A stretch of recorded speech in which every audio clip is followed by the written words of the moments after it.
Good evening. Welcome to the National Capital Area Chapter of the American Planning Association Annual Voices Panel event. This topic for tonight's session is equity in planning departments in academia. I am Don Ziegler, the Vice President of Diversity and Outreach for the chapter, and your host this evening. Before we begin, we have a few chapter announcements. The National Capital Area Chapter of the APA represents public and private sector planners, planning academics and students, elected officials, and citizen planners in Washington, D.C., Montgomery County, Prince George's County, Maryland. To find out more about the National Capital Area Chapter, please visit ncac.planning.org, where you can find other upcoming events, AICP certification information, job postings, and future conference events. The chapter is hosting a webinar tomorrow at 1 p.m. Eastern titled, "We Just Want to Play, Examining Teens in Public Space." We would like to encourage you to register for the virtual National Planning Conference, which will take place on May 5th through May 7th. Valerie Jarrett, former Chicago Planning Commissioner and former Senior Advisor to President Obama, will be the keynote speaker. For more information, visit planning.org. The National Capital Area Chapter would like to thank our co-sponsors of this event, which include the Maryland APA, the Utah APA, the Planning and the Black Community Division of the APA, and Latinos and Planning Division of the APA. Now on to our Voices panel. Tonight, we have some very special guests this evening. We've invited professors and planners from a variety of backgrounds to speak about equity in planning departments in academia. These thought leaders have written, researched, or engaged the community about equity in planning. Now it is my pleasure to introduce these panelists. Dr. Iris Garcia is a professor at the University of Utah in City and Metropolitan Planning. Her work addresses the problems of uneven development, as well as grassroots organizing and community development. Monica Tibbetts-Nutt is the Executive Director of 128 Business Council, serves on the Massachusetts Department of Transportation Board of Directors, and is the Vice President of the nonprofit Youth Engagement Planning, or YEP, which brings planning and community advocacy into K-12 environments. Dr. Tonya Sanders is an associate professor in the City and Region Planning Department at Morgan State University. Her research examines community revitalization through the venue of faith-based organizations. Brittany Drakeford is the special assistant to the director of Prince George's County Planning Department, where she leads the department's Health and Racial Equity Task Force. She is also a PhD student and in the Urban and Region Planning and Design program at the University of Maryland. Tonight's moderator is Dr. Hazel Edwards. Dr. Edwards has had a unique career that combines place-based research with planning and urban design teaching and practice. Dr. Edwards is an author, professor, a fellow to the American Institute of Certified Planners, and the chair of the Department of Architecture at Howard University. Once again, I'm your host, Don Ziegler, and currently serve as the VP of Diversity and Outreach, and I'm also a long-range planner with the Anne Arundel Office of Planning and Zoning. Tonight, we'll have our panel discussion for about 15 minutes, followed by 15 minutes of Q&A, where we'll take questions from the audience. Please send your questions through the chat box at any point during the session. Without further ado, I would like to turn to Dr. Edwards to begin our panel discussion. Panelists, please turn on your cameras and microphones. Thank you, Don, and welcome everybody to this evening's conversation. We're going to have a series of topics and then a few questions, and then we'll, as Don said, we'll turn it over to Q&A afterwards. So first, we're going to cover the topic of re-examining traditional planning paradigms. And so let's discuss how we remold basic planning principles to address planning's role in housing segregation, specifically redlining and the exclusionary history of single-family dwelling only zones. So first question, and anybody is welcome to jump in and answer these questions. First question, how do we readjust race-neutral foundational planning theories in academia and within planning departments now that a greater light has shown that zoning and land use has a long history in housing segregation?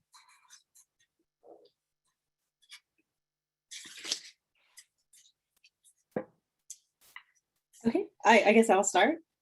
Really, as planning educators, we need to educate ourselves about these topics so that we feel more comfortable talking about them and then challenging these neutral theories and policies in our classrooms. I remember the late Dr. Gills, one of the things that he taught us is always to, talk about or think about who benefits from these policies, who loses, and are the burdens and benefits equally distributed across the population. And so for us as planning educators, we really do need to challenge these theories and policies in our classrooms just to begin to dismantle it. Thank you. Yeah, I would certainly agree. And I would say, one of the first things that we would have to consider, from a practitioner perspective, is actually starting to do some of that research. So right now we are in the middle of a racial reckoning in the United States and perhaps even globally. And so there are all of these conversations that are happening in some media outlets, in certain spheres. I'm on Twitter, and I think every single day there are all of these conversations about the conversation about redlining, conversations around restrictive deed covenants. But the reality is, for so many different planning institutions and planning agencies at the local level, they're not always getting that information, right? And so there are some organizations and some institutions who may have still not necessarily heard about the impacts of redlining. So if we talk about redlining and the relationship between redlining and altitudinal segregation, as Barney and Worf described, where African Americans tend to live at lower lying levels, and when we talk about climate change and the impacts of that, or the impacts of tree canopy coverage and the historic vestiges of segregation, some of those conversations at the practicing level aren't necessarily happening as quickly as they are at the academic level. And so I think one of the things that we can really do in really trying to build the bridge between academia and the planning profession is really first building stronger partnerships between local universities and anchor institutions where they are conducting some of this research, and being willing to share that information to some of our local planning agencies. Additionally, some other tools that we can use is just by at the local level starting to do that research. Yeah. So where did residential segregation, for instance, exist in Prince George's County? How did it create itself, or what did it look like? How did it replicate? Was it redlining? And so in a community like Prince George's County, we did not necessarily see redlining as much or through the traditional HLLC maps, but we saw it more so through like restrictive deed covenants or perhaps racial zoning. And so really doing a little bit more deeper diving to really see, one, to acknowledge that segregation existed, and then also what are some of the ways that it existed in our communities.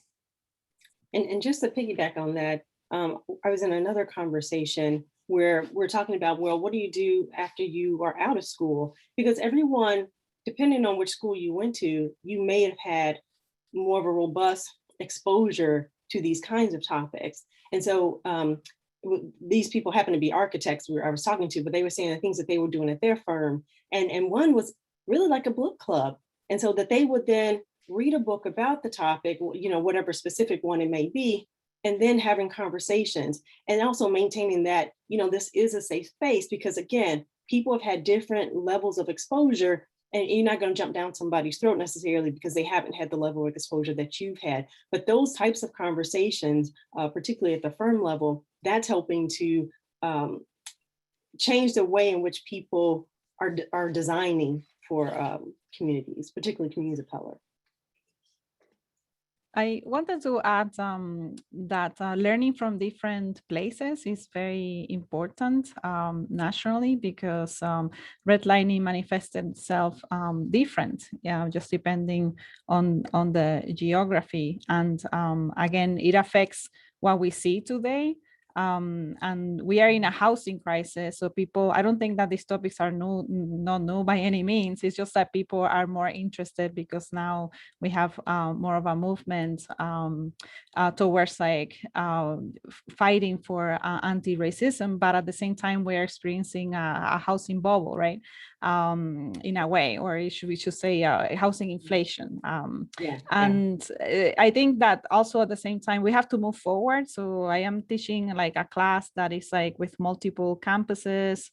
So it's like UCLA, Penn, University of Arizona, UIUC. So there's like about like 12 campuses. And the idea is like how we learn from all these different spaces and how we also learn from each other, because different professors also have different experiences, right? And they have like particular live experiences that they can also share in the classroom. And we have been trying to reframe, instead of like talking about just zoning and again redlining, it's like how we zone for equity, how we move like forward in this conversation. So I think that that's like very important.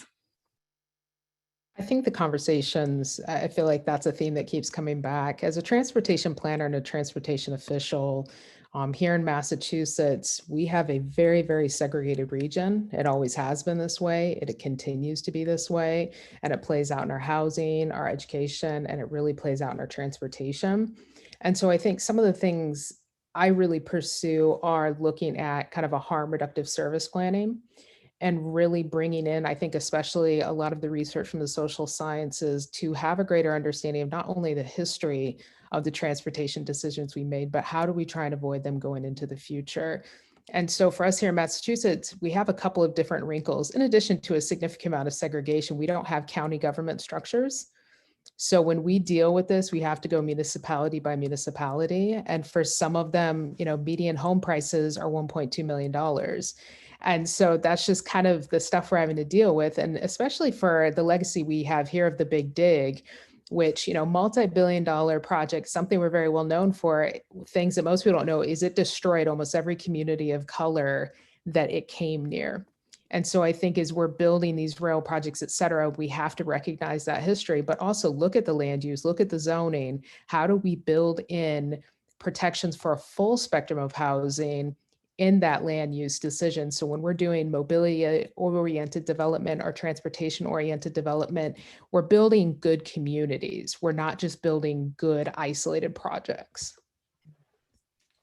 Well, thank you all. I just wanted to add that we need more documentation of these issues. And I think that June Manning Thomas and Marcia Risdorf's edited piece, Urban Planning and the African American Community in the Shadows, that was published in 1996. And there've been other books and certainly articles since then, but I know when I started teaching at Morgan State in the planning program in '99, that their book was just really kind of eye-opening in terms of planning history and what I was able to convey to my students. Okay, so let's go on to question 2. How do you reframe planning education that often leaves out the contributors of Black and Brown community planners and organizers?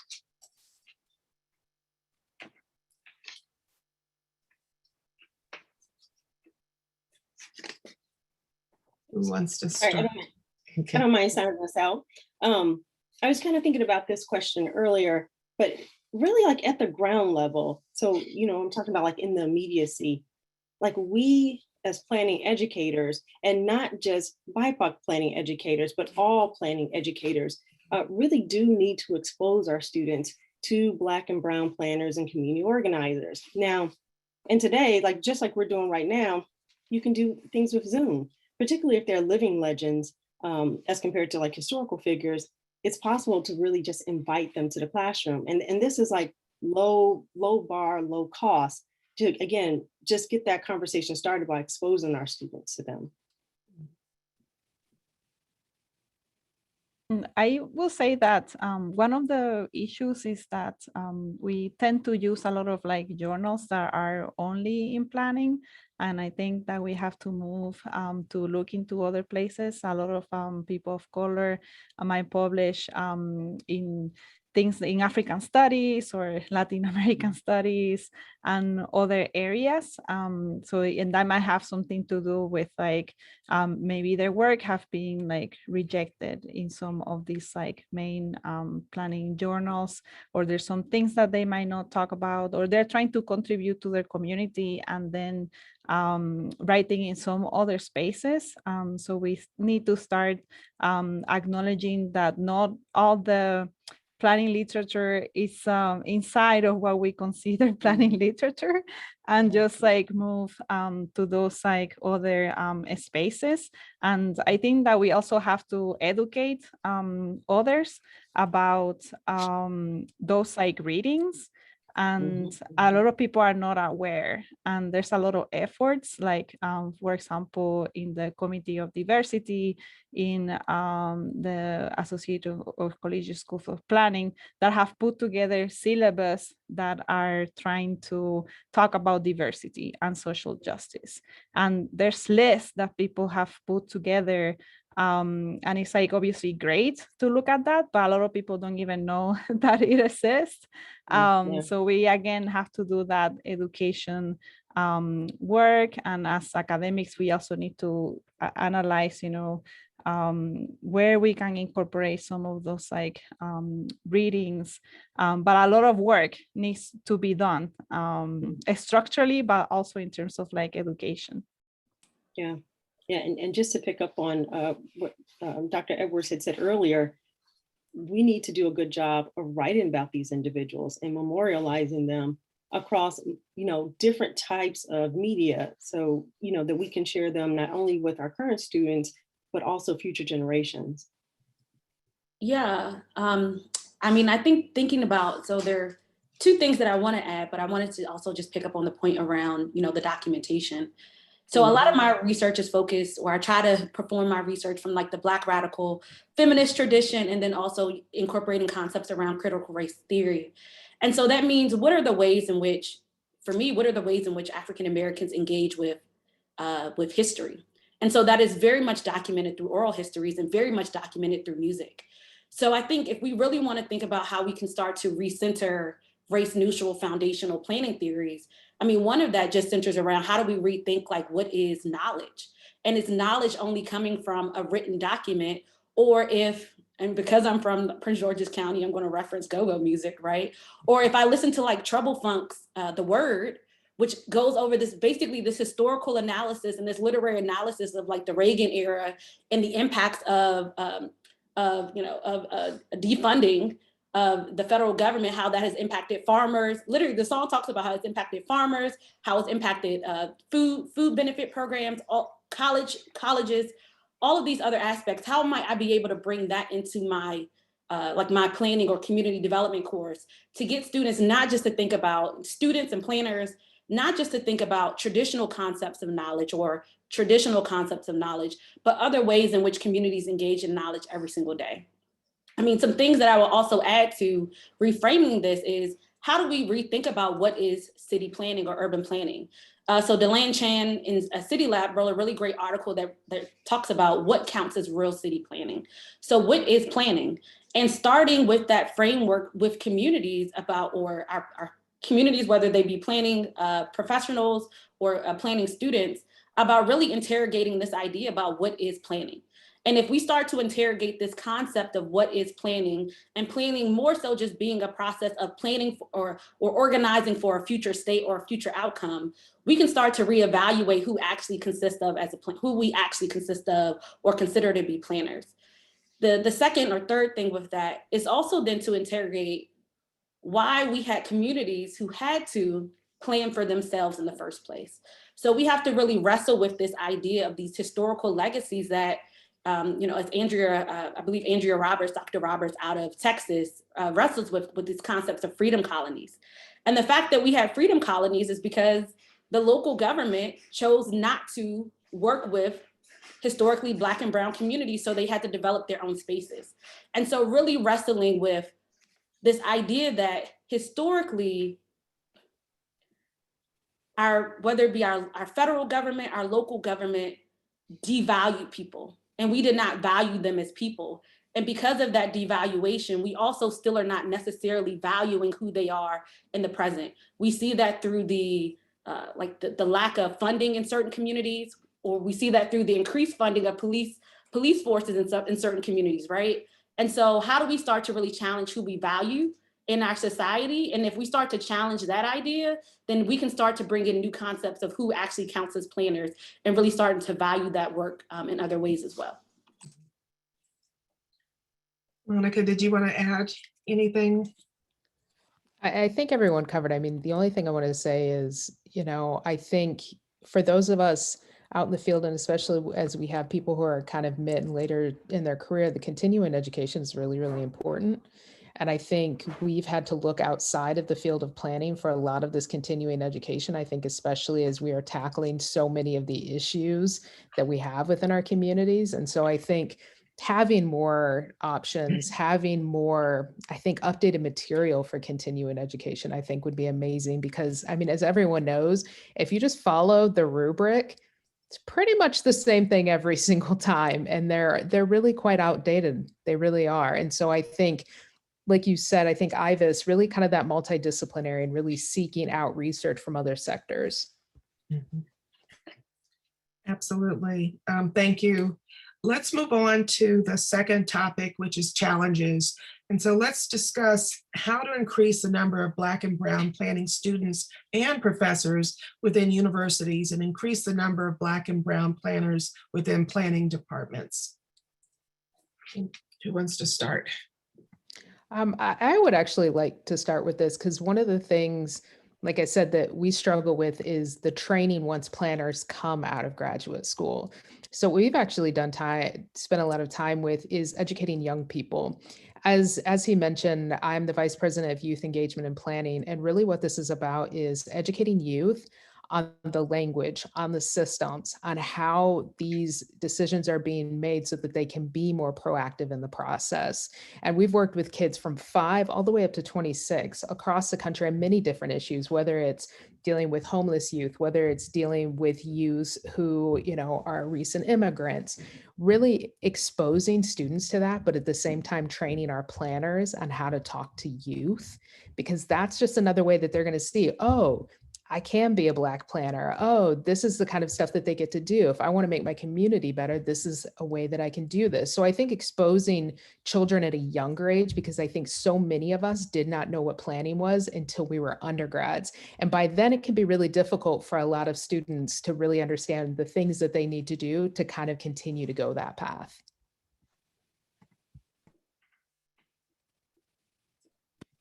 And just to pick up on that thread, I would say developing pipelines with HBCUs and with community colleges, because we know that many of our students, they might begin at a community college. And so having universities intentionally, developing MOUs with community colleges or HBCUs, that can help to increase people of color in the planning programs.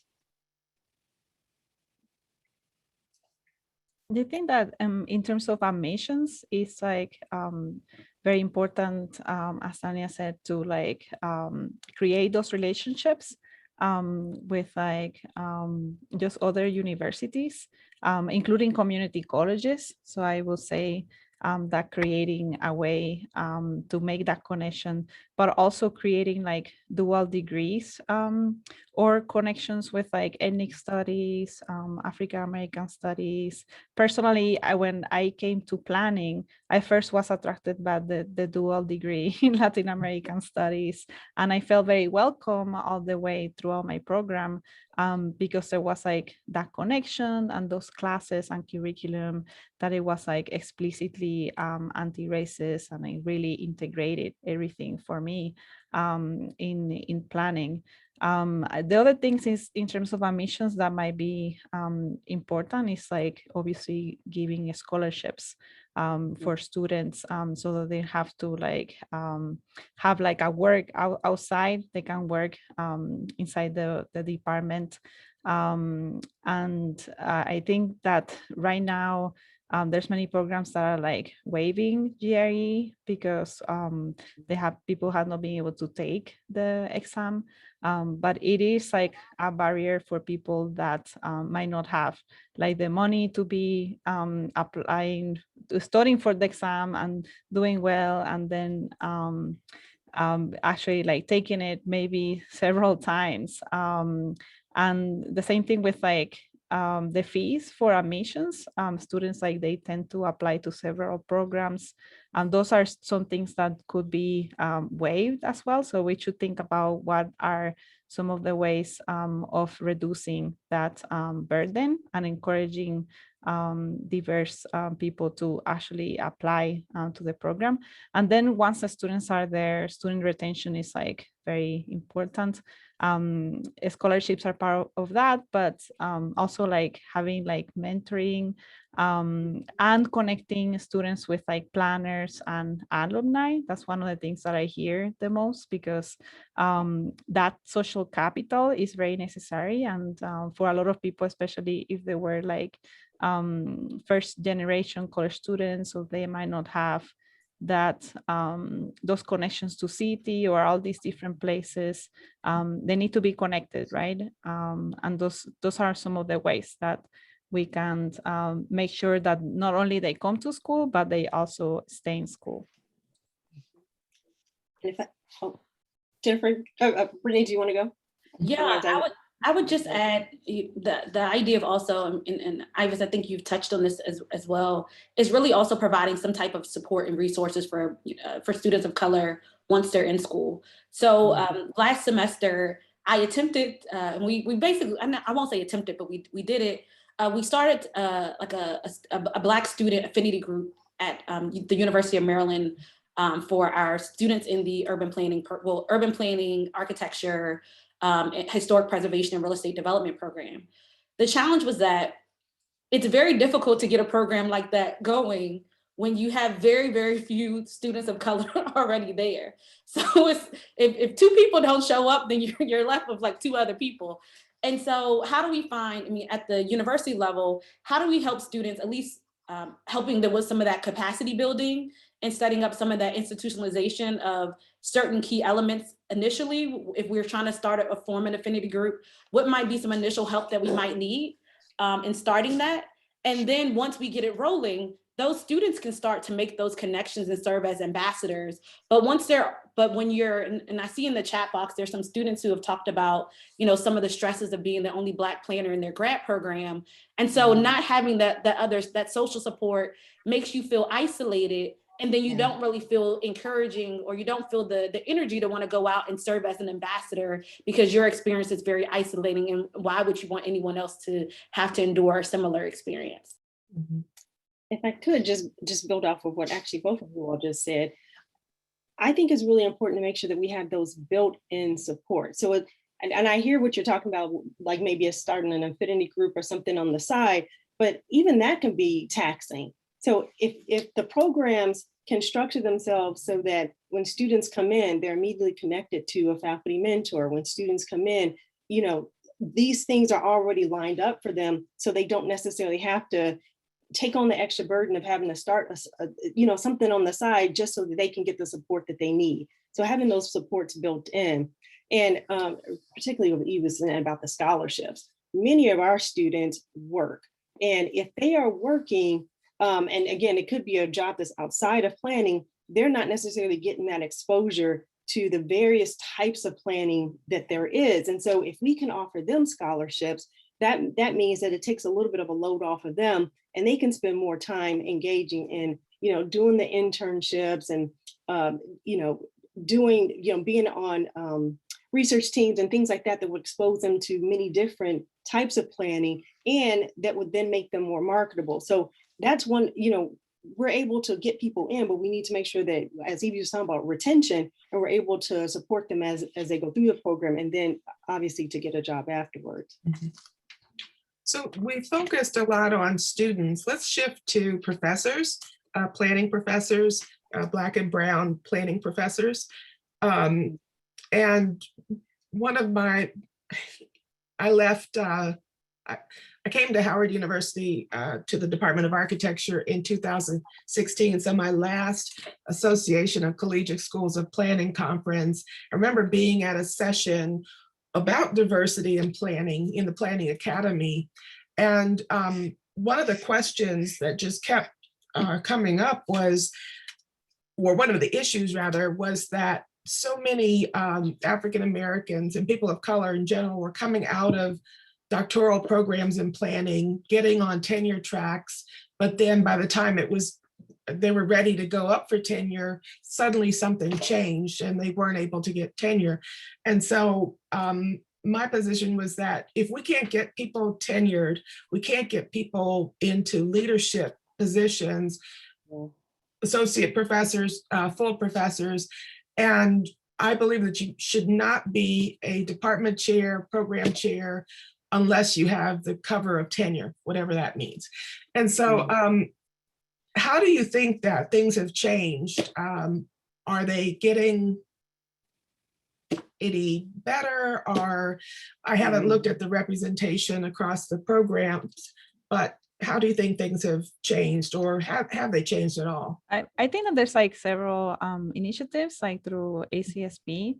So there's like a junior faculty workshop in which the faculty are connected from their first or second year. And then there's like several opportunities that exist, particularly through the Planners of Color interest group. So this is something that it has existed for a while, but now I think it's like really strong. So we have like professors that actually, one of them was like now just obtained tenure and now they're becoming mentors, right? Like in a way, Tonya is part of that, right? I think that that's like a way of like moving forward, but like, so it's like supporting each other and creating more of a national network. But in terms of like the support that they get at the institutions and mentorships on the institution, I would say is very minimal because I have heard too much about it.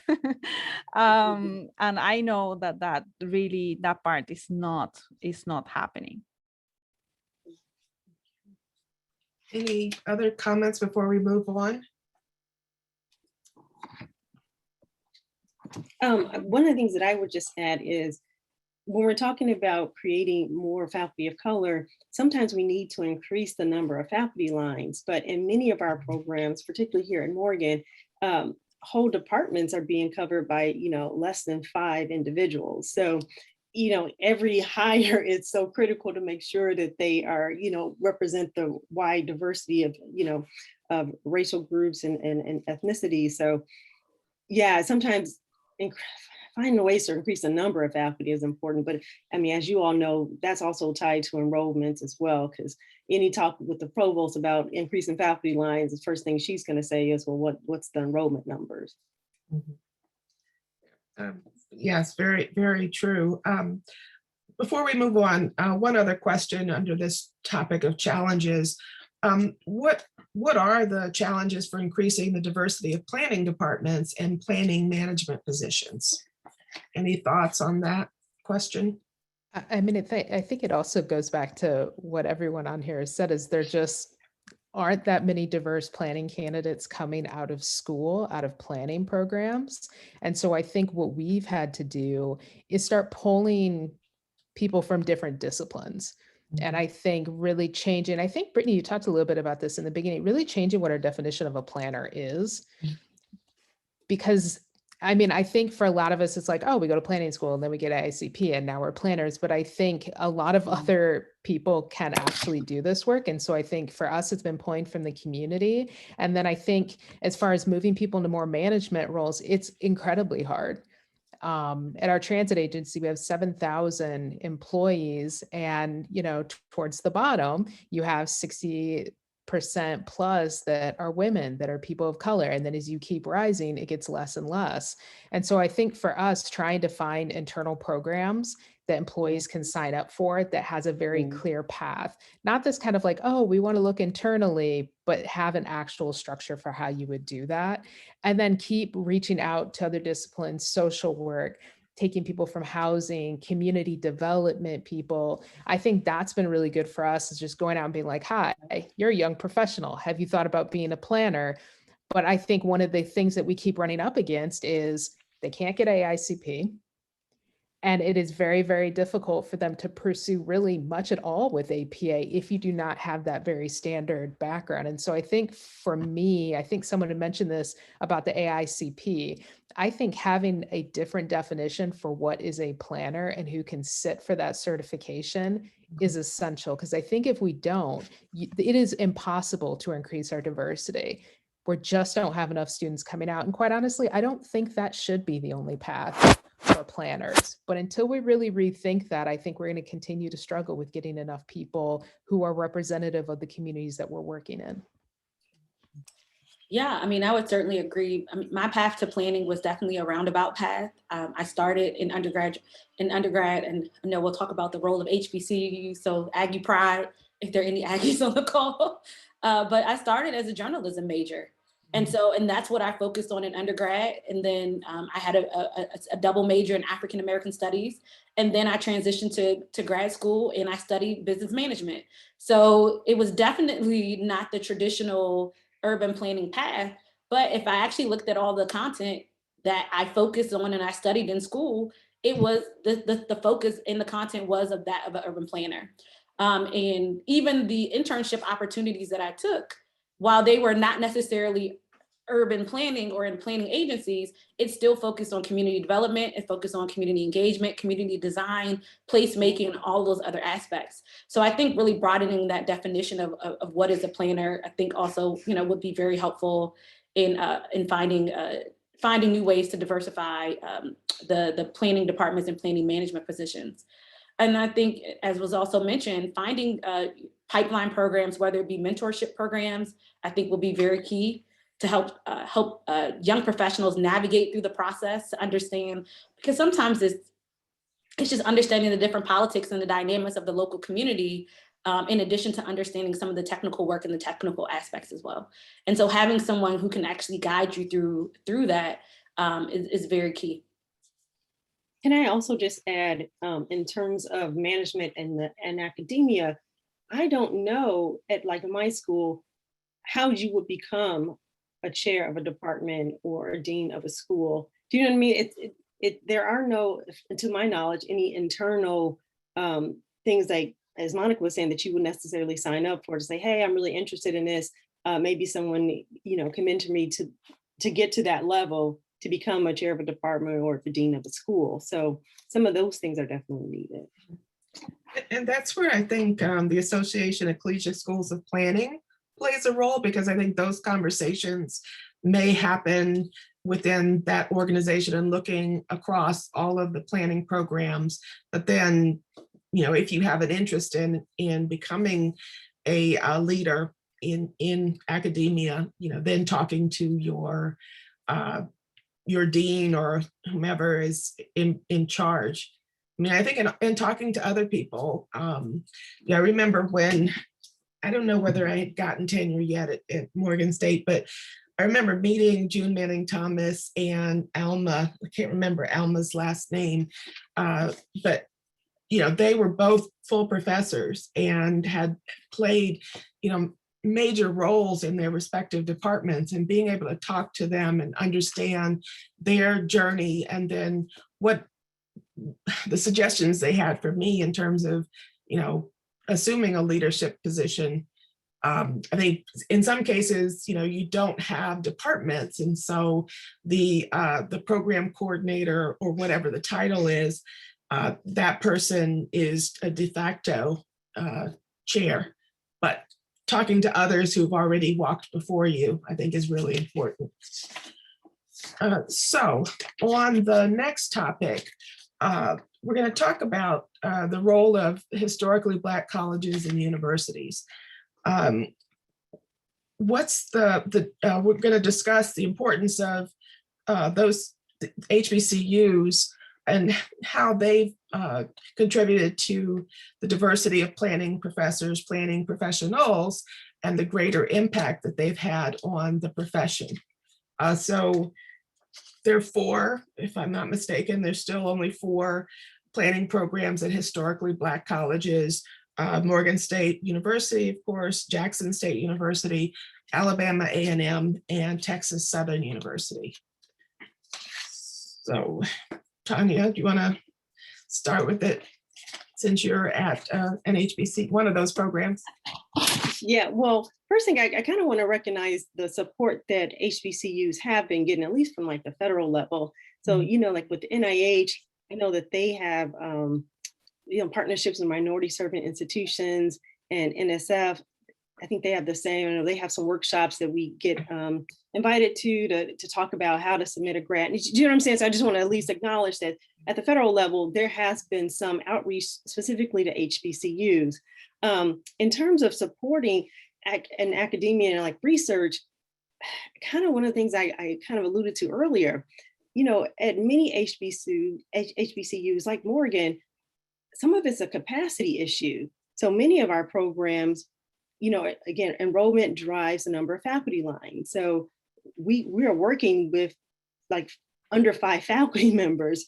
So if enrollment's kind of driving those numbers, and we have so few faculty members, that means the number of classes are spread across these very few people. So many of my colleagues are teaching like a 4-4. So for students who are on this call, that means 4 classes in the spring semester, in the fall semester, and 4 classes in the spring semester, or even a 3-3, which is not that much better. So even though faculty are able to, get out stellar research, they don't necessarily have the quantity. So you got quality, but the number of projects and things that you're able to do when you're having such a heavy teaching load, it's just harder to do. So, I think like the Biden administration, I know they just started, but I think they're sensitive to the needs of minorities serving institutions across the board. But, honestly, states have like over many generations been contributing less and less to universities, all universities, not just HBCUs. But HBCUs are very conscious about raising tuition costs because that would prohibit the very students that our mission seeks to educate. So, and not to say that everything is about money, but some things really just are. I mean, Mackenzie Scott, I'm sure we all saw those. And great. I mean, like she gave quite a few $1 million to several HBCUs across the US, and Morgan was one of those recipients. So we're so grateful. But those types of cash infusions are needed so that we can scale up on the work that we're already doing and the population that we serve. Thank you. Anybody else want to chime in?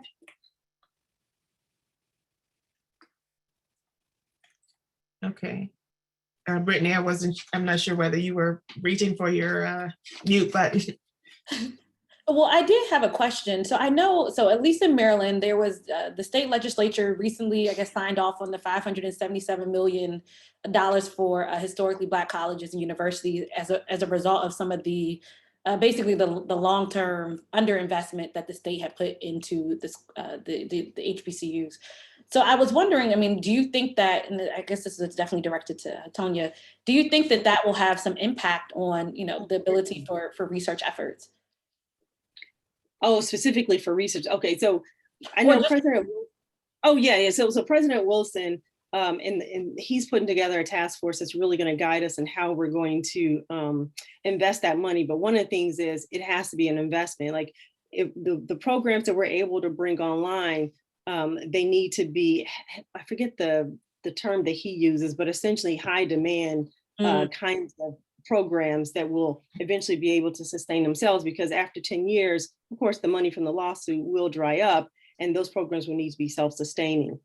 Even with the McKinsey money that we got, most of it was put into an endowment. I think some was kept out to be seed money for one of the new centers that's going up. But the idea, I think, for the McKinsey money is to use that for scholarships for students. Again, we already talked about how important it is to give scholarships to students so that they don't necessarily have to work, or at least work less, and they can focus more on their education and taking advantage of all opportunities that are in front of them. So,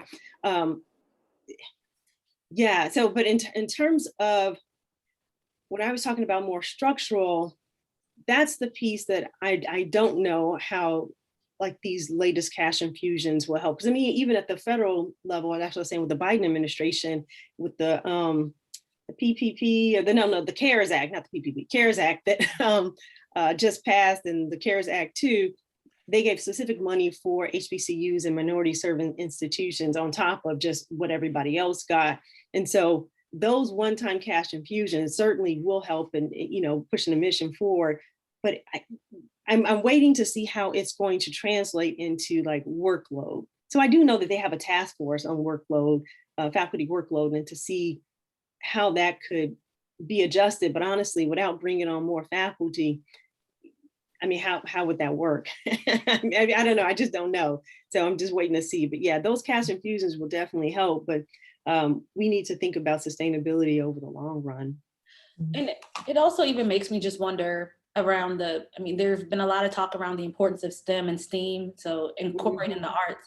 And I mean, what does it look like for us to actually say that urban planning is a STEAM field, where if we're saying that urban planning is multidisciplinary, it's a transdisciplinary field, we're bringing in, arts, science, technology, math, engineering, I mean, history to a certain extent. How do we even, in saying, like, when you say a high demand field, I know a high demand field is probably going to end up being something like this, the STEM related fields, but how do we even start to position urban planning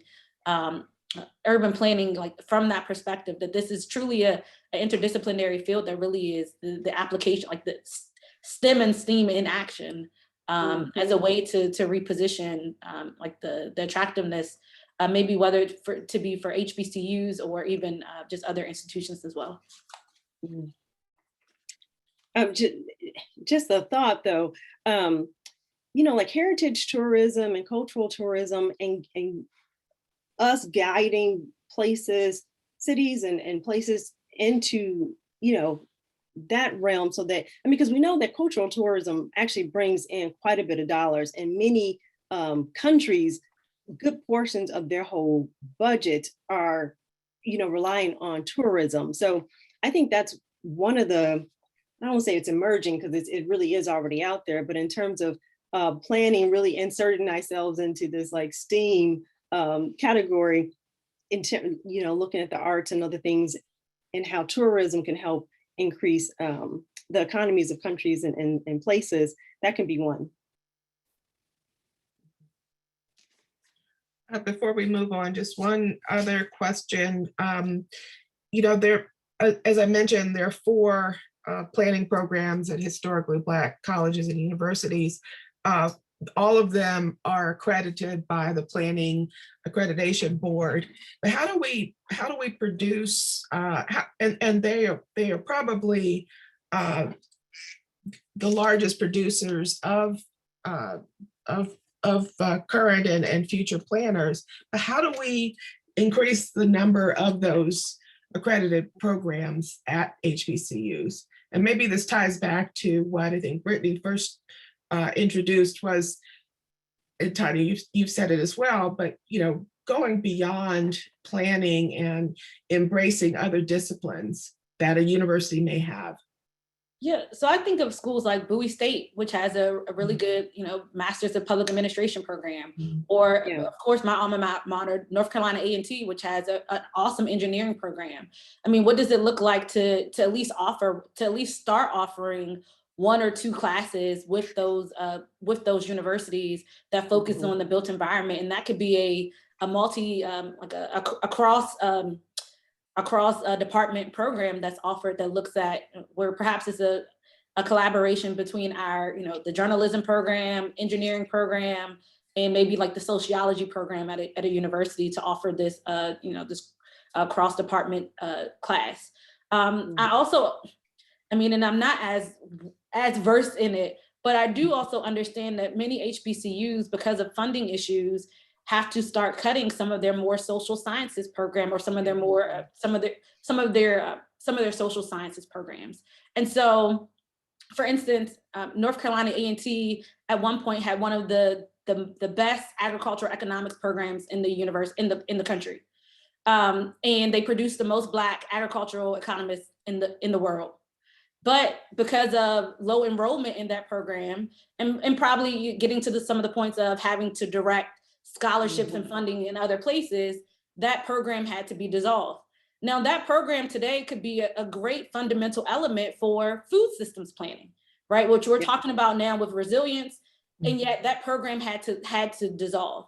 And so I think some of the challenges with historically Black colleges and universities is this fact of existing and having to operate in the system where your graduates historically experience like job discrimination. So they can't give back to the university as much as they would like to give back financially, which means that you might not have as much discretionary spending that you could use to invest in some programs that perhaps might actually drive the future, or that you might want to invest in. And so I think some of those challenges, are present and prevalent for many HBCUs, but finding ways, whether it be through, and I believe Montgomery County Planning has a new partnership. I believe it's Montgomery County, or might be Baltimore City, has a partnership with Morgan State University and looking at like internship programs.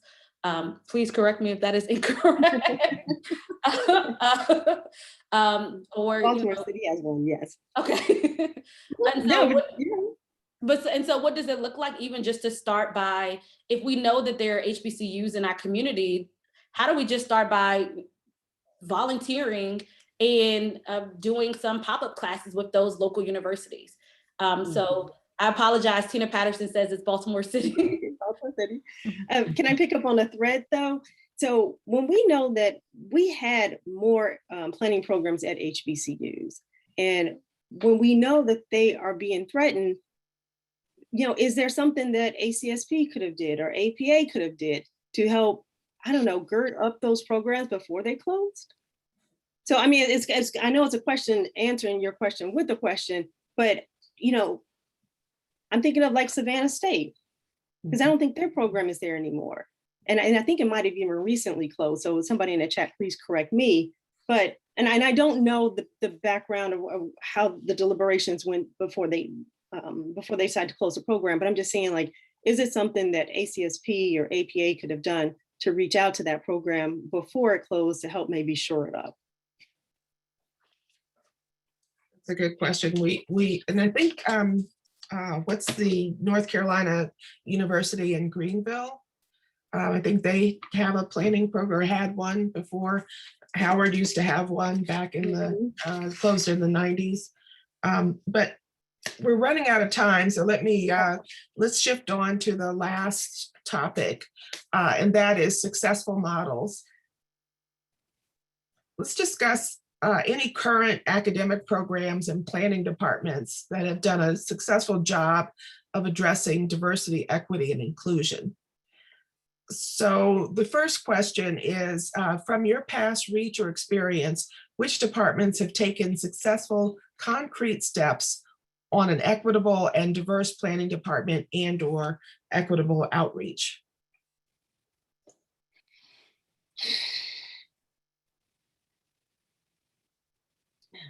I really want to highlight the work of Baltimore City.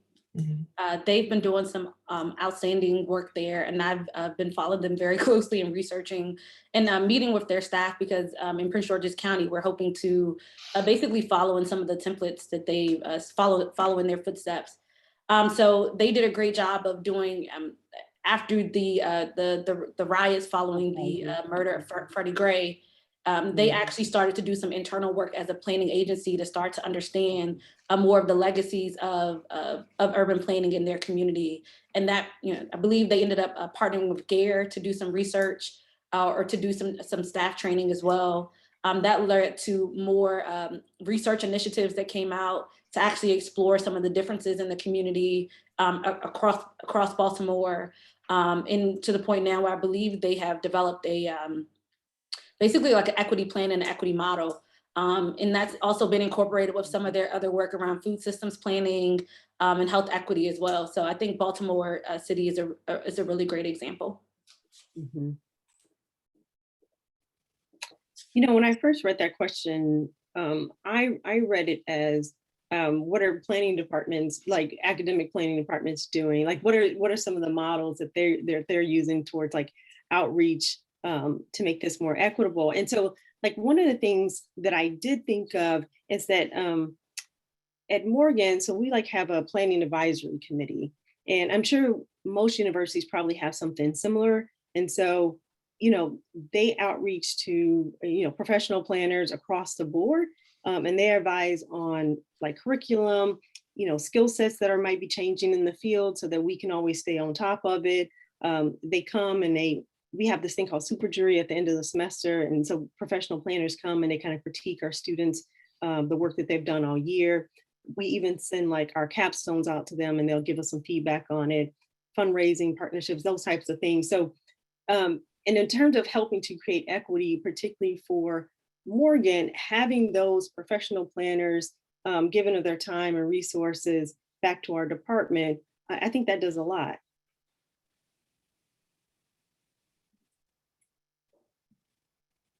Yeah, I think that there's a lot of like planning departments. I don't want to say specifically which ones, but I have been working with the Planners of Color interest group, and we have done this like survey of students, and like some of those we have actually like have done it in our own departments as well, just to like talk about the climate of diversity like year after year. And there we actually have like a talk with administrators in May to find out which other schools want to implement this survey, that again they will have like a longitudinal study, and then we can all share the data and share ideas as well. Because like what I find a little bit hard is that not all the schools have the same resources to be able to attract students of color or faculty of color, especially if they're in a place where there's not a lot of people of color there already. Utah, for example, right? So we have like wonderful efforts here, but at the same time, you know, we could do a lot better. And so I think that is important to have those conversations, and also notice that there's like differences in geography. There's also differences that of the faculty of color that are there. Many times they're the ones like driving this work. Some of the best things I have seen the schools have done is like hire a staff member that is like actually doing that work on diversity and thinking about inclusion. But again, you need to have the money and the resources to do that. So at the same time, many times I'm not surprised that, you know, private schools or like giant schools that have lots of money can like do this work a little bit better and attract students and attract also faculty with like better hiring packages.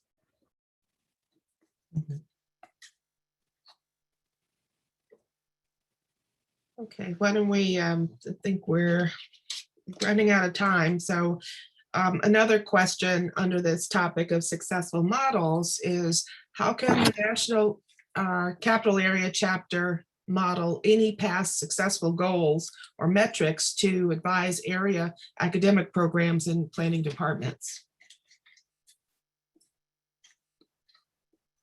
Well, I'll jump out there. One of the things that they have done, and I would encourage them to continue to do, is helping to support students through the AICP exam. So I know that they offer scholarships. I know I got one when I was going up to take the AICP exam. I don't know if you all offer like study classes and things like that, but that'd be great. But even if you were just like a connector, because one of the things I found helpful, particularly for studying for the exam, is that other people in my region who were also studying for the exam, like we developed a study group, and then within our study group, we were able to say, okay, well, you're going to look at this piece and you're going to come back and teach the rest of us, and I'll look at this and come back and teach the rest of us. I don't know, it was a really good, just, you know, cohort and support network going through that process. but also like I encourage you all to continue doing these types of things. So most schools, most universities particularly have like get speaker series and things like that that allow particularly practitioners to come back in and talk to students. So it would be great to continue to pull from the capital area to bring into like Morgan or Maryland or any of the other schools.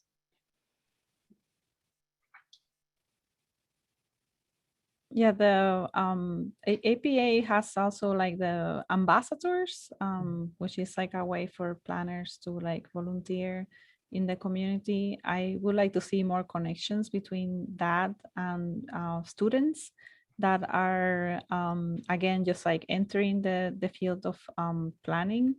And also the APA has a foundation, and they give some grants, but if there was like maybe a little bit of encouragement, like we would like to really see these types of applications that involve students, right? Because they're like the ones that will be like in the field very soon. So those will be like great things as well.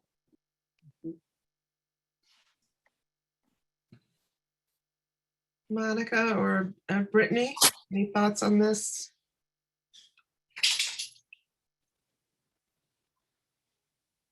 I mean, I would definitely just agree with continuing to provide resources, whether that be, even if it's just like a speaker bureau of equity-based researchers or equity-based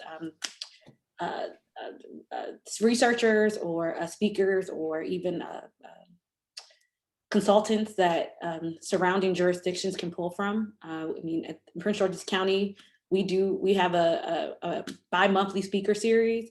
And so we're constantly looking for people to bring in to talk to us about a variety of different planning topics. So if there were or a listing of that information, I think that would be very helpful for us to be able to know who to go to and to know who to go to and know that these people have been vetted by APA or by the local chapter will also be very helpful.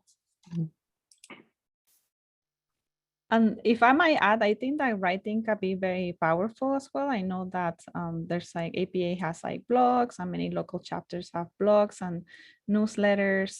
I have had created assignments for my students in where they write and have like their voice being heard in that manner. So I think that just educating and also having planning students that are like engaged with the chapter in an intellectual way as well.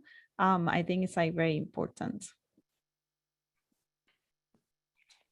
I agree with you. And I think that the local chapters are really important. When I taught at Morgan State, I was, I guess, just getting into, it come from practice. And I got to know the people who were part of the Maryland chapter of APA, and they would come in. And so one of my teaching assignments was to teach land development law, and I did so kicking and screaming. My first year, second year, I was like, oh, I'd gotten involved with Maryland APA, and so I was meeting people who worked at the Maryland Department of Natural Resources, who dealt with the critical area plan, and they would come in, and so I would talk about theory concepts, and they would actually talk about applications. And so I think that I would like to believe that there are a lot of practitioners who want to give back and are willing to make the time to share their knowledge and experiences with students and faculty. No, I definitely agree. And I think especially planners who are from underrepresented groups, I find that they're the ones that are always signing up for the mentorships. They're the ones that are always like, yeah, no, send me all the interns you can. But I do think having the local chapters reach out to those communities of practitioners, because I think for a lot of us, unless you have a mentoring program, you wouldn't know how to get in connection with a university. And I think especially when it's coming to like guest lecturing and things like that, many practitioners would love to share our knowledge. There just aren't as many avenues as we would like, or at least, as Brittany pointed out, that we are aware of.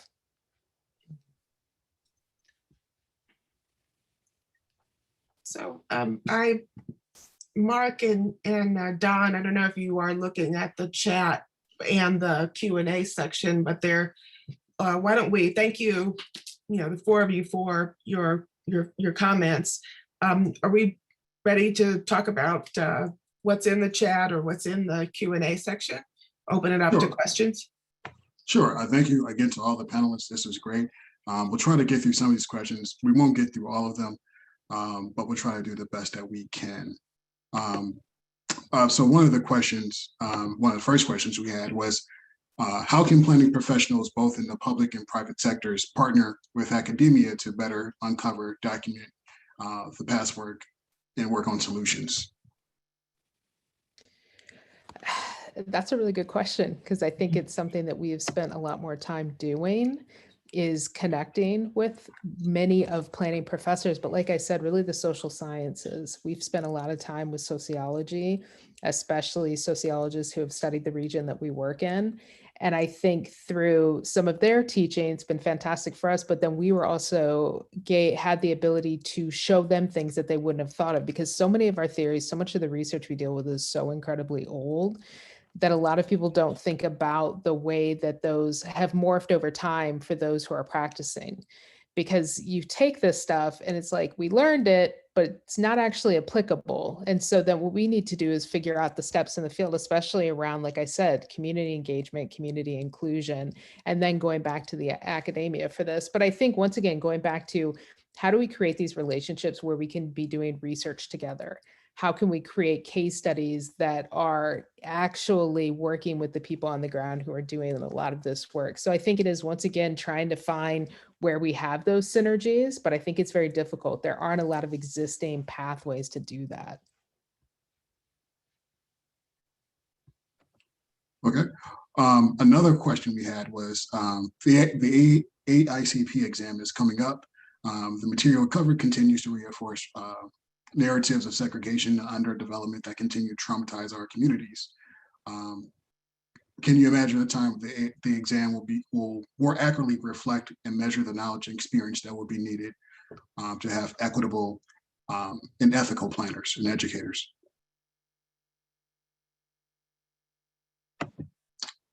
So just, I guess the question was about the AIP, can we make a more ethical and more equitable AICP exam? I think so. And I think a lot of the divisions, the women's division, a lot of the different divisions have really been pushing for these changes. I do feel like the bar to get a lot of these changes done is very high and very unclear, because I do feel like, once again, a lot of us out in the field are like, this makes absolutely no sense. No one has used this in 1,000 years. And if you did use it, you'd probably get sued. So I think, kind of, once again, how do practitioners actually communicate with APA about this? And I'm wondering, once again, is this something with the local chapters, but some way to officially get the word to them? Because I feel like it's not clear if this is ever going to be changed, or if we're really going to start including more lived experiences into the exam itself. Because I think otherwise you're really setting up planners to not be very good at their jobs if that's all you went by. Yeah, I think that the ACAP kind of operates like mostly based on the questions. So there's questions that they will stop using. So I would say, if you see some of those questions, that, because there were, some of them were like fresh in my mind. There was like something about, what is the best thing to do? Like hire a Latino planner, hire a translator, or do this. So it's like, I remember, the question. So you can provide feedback and say, what about this question? Or what about that question?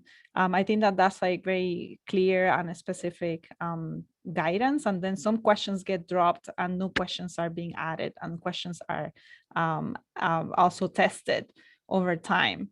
So that might be like a very good way of like providing feedback. Great. Another question that we had was, one person stated that their planning organization says they have trouble reaching out to candidates of color. Like, are there any, what's the best way for planning departments to increase the number of of planners of colors for their departments. I think one of the, oh, I'm sorry. Did you want to No, go? please. Okay. I was just going to say, I think one of the fantastic things as a planning agency that we have done is working with local community colleges. That has been really, really huge for us. And pulling, like I said, from existing communities of different disciplines to kind of bring them in. Because I think, quite honestly, if you don't do a combination of both, at least for us on the East Coast, we're never going to get to the numbers we need. We have to go outside of our usual bounds. And I just think the connections with the academic institutions are huge. That is the biggest thing we can do. Yeah, and I would just co-sign on that. Again, I know I represent a HBCU, but I really do. I mean, that is a clear, direct pipeline, getting our graduates into your planning department. It's one-to-one. Speaking about academia, one of the questions we also had, and just maybe time for one or two more questions after this, what can be done to increase the number of Black faculty members? I mean, I know we spoke about at length about that, but I think that, I think the appointment, promotion, and tenure requirements have to be reevaluated because, as I said before, and this was my experience, so it's been maybe 10 years or so from, when I was, well, it's only been 5 years since I've been out of the planning academy, but if we don't have people, we had a lot of people coming out of, top planning schools for doctoral programs, but if they're getting on the tenure track and not getting tenure, then that's a big problem. And I think it really goes back to, like I said, evaluating the appointment, promotion, and tenure requirements. Are publications, top? Should that be, I guess, weighting everything in terms of the criteria that faculty are evaluated on? I think we have to revisit it. And just like we talked about mentorship for students, junior faculty need that mentorship as well. And not only just through like APA and ACSP, because again, I think Eva's talked about the fact that we have the junior faculty of color program, and we also have through planners of color mentoring as well. So that's great, but that's like an add-on and extra. It needs to be institutionalized, built in at the department level, maybe the school level, but definitely, at the department level where they could connect it with mentors. I mean, you trying to figure out the tenure process all by yourself, that's a job in and of itself. Mm-hmm. And the tenure process at your institution may be very different than at another institution. But this isn't really related, but for educators as well as practitioners, I think it's really important to be nominated for the PAB, the Planning Accreditation Board site visitors pool. And, my experience I think I was on 4 or 5 different teams, is that, there are 2 educators and then a practitioner. And I always like to be on those visits because I got to go to places that I wasn't familiar with. So Eastern Washington University was an amazing experience for a number of reasons. But then, you get to see what other schools are doing. You get to see other communities that the planners are teaching in, planners are working in, planning faculty in particular. And so I encourage you to look into that. I believe it's a nomination process. Somebody has to submit your name, but and there's, I'm sure, criteria that you have to meet. But I think it's an important role that both practitioners and educators can play in whether our planning programs are accredited or not. Yeah, and I look into that, and you have to be like a professor, right? So that's like, you can actually self-nominate yourself, but of like 133 people that are currently in the list, like 4 are African Americans, 4 are Latinos. So again, there's not a lot of people there. So I agree, more people have to volunteer, but for that, we also have to have the number in professors to be able to do that. Mhm. All right, I think we have time for one more question. I thought this question was really interesting. How can programs implement mental health in the curriculum? Marginalized communities are often highly susceptible of mental health issues based on their environment.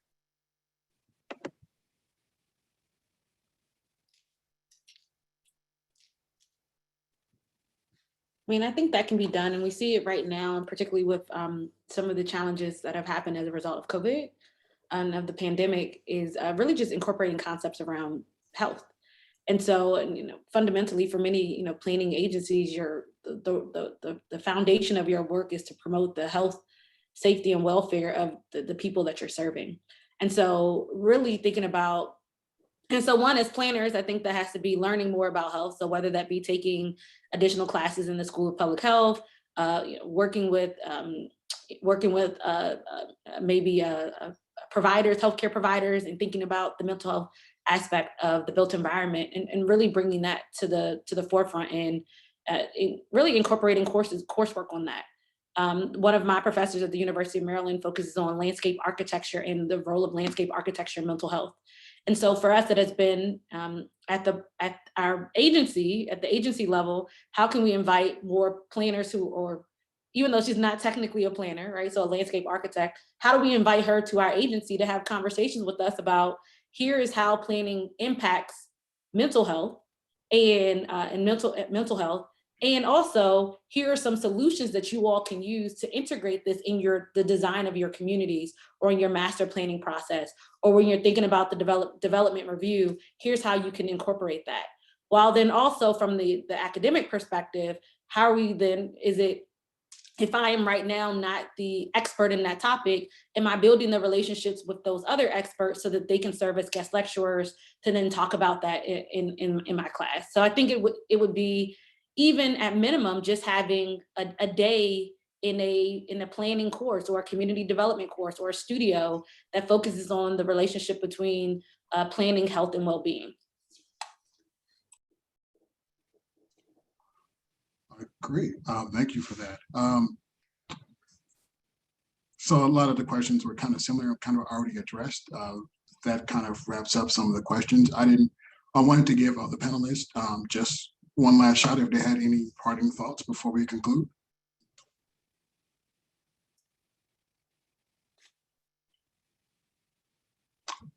I do want to just really highlight the role of youth engagement in thinking about equity. So ultimately, the communities that we're planning for are for young people. So if our plans take 20 years in the future, those are going to be like the young people of today. So how do we incorporate them into the process? And through some of my experiences in working with the youth in Prince George's County, I mean, they're planners by nature. They understand the built environment. They want communities that are more walkable so that they can go hang out with their friends. They want communities that are more bikeable. They want to be able to access these different amenities. So really starting to have some conversations with them, I think is ultimately is very key, and I think can truly transform our perspectives as practitioners.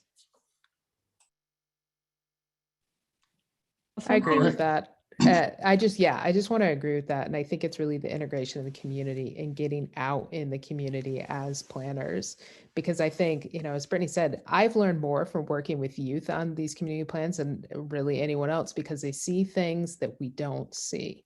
And they operate at a speed that allow them to truly experience a community. So they're not just kind of the future, they really are now.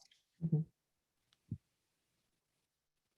Yeah, I wanted to add on the importance of community engagement. So Hazel was talking about like revising the guidelines for tenure. And I know of like some programs that have tried to emphasize community engagement as way of and kind of work that it could help you to get tenure. And I think that also a lot of the students, like when they talk about, oh, I was like exposed to working with like people from diverse backgrounds. And actually, you know, we were talking about this thing in like planning theory, but I really didn't get it right until I went over there and I was like working with the community and like how to collaborate and all these like ways of like practicing planning actually are more like evident when you're like working with communities. And at the same time, it is a way for planning schools to provide services to communities that might be low income or might be underrepresented in the political process or even underserved by the cities that they live in. So I think that more commitment to community engagement, it can help us to achieve many of these goals, including creating pathways to higher education. Because like when we go to communities, as like Brittany and Monica talked about, we interact with youth and our students interact with you and they are asking, well, what is this thing planning, right?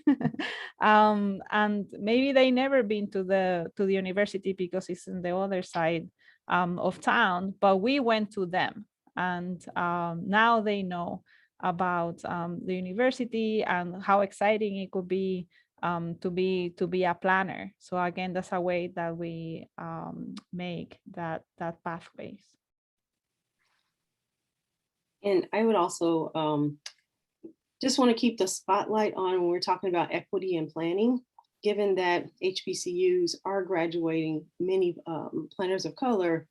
It is important. I mean, it is not just because I work at an HBCU, but it is really important to make sure that the last remaining 4 programs stay strong.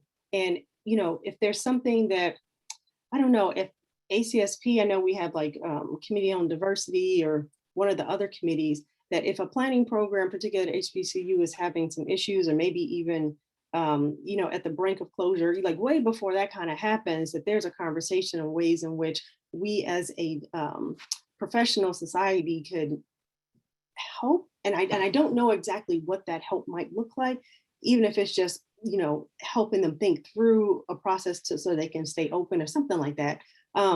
Because we're down to just 4.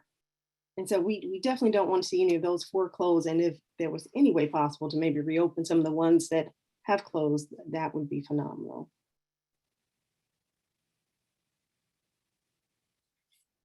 Dr. Edwards, did you have any final thoughts before we close? I think that, yeah, I really think that the ingredients for, you know, increasing the numbers, we have them, we just have to put them together. I think that, you know, a lot of the things that have been discussed this evening really go back to networking, learning, you know, connecting with your local chapters. There was a question in the Q&A, you know, do Black planners even value the AICP? But how do we explore these topics further?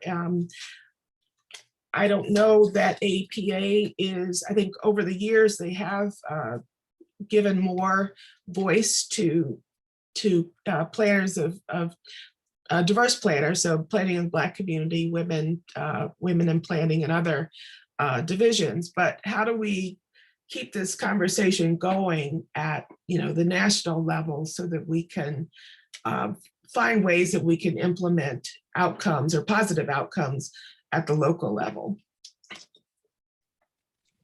Thank you. As you can see from the chat, everyone is loving this conversation. This was an excellent panel. On behalf of the National Capital Area Chapter, I thank all of you, all the panelists, you, Dr. Edwards, for moderating this. And we're going to wrap up this discussion on equity and planning departments in academia. Thank you again to all the panelists. Please stay tuned to the National Capital Area Chapter's webpage at ncac.planning.org for any future events. Thank you all once again for everyone commenting, and everyone have a good night. Thank you. Thank you. Thanks.